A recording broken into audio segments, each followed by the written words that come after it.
ત્યાં ઉપસ્થિત રહ્યા.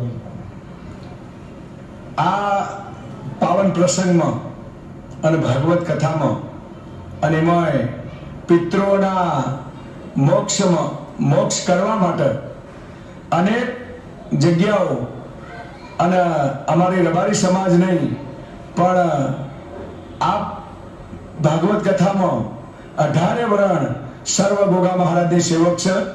ત્યાં આગળ અનેક જગ્યાઓ ગુજરાતમાંથી અમારી સમાજની વડવાડા જગ્યા દુધરેજની એ પરમ પૂજ્ય મહામંડલેશ્વર પૂજ્ય કનીરામ બાપુ પધારશે અને સર્વ વડવાડાની જગ્યાઓ અને સર્વ સેવકોના અનેક જગ્યાઓ સાયલા જગ્યા ગણો, અમદાવાદ આપણા જે જગન્નાથ મંદિર ગણો, આવી બધી જ જગ્યાઓ સારી એવી ગુજરાતમાંથી નહીં પણ અનેક રાજ્યોમાંથી ત્યાં આગળ પધારશે.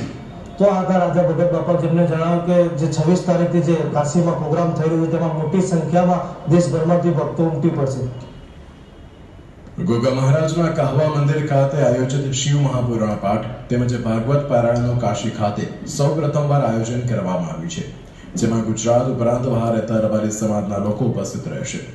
રબારી સમાજ દ્વારા પિતૃ વંદના તેમજ ભાગવત સપ્તાહમાં હજારોની સંખ્યામાં સમાજના લોકો હાજર રહેશે.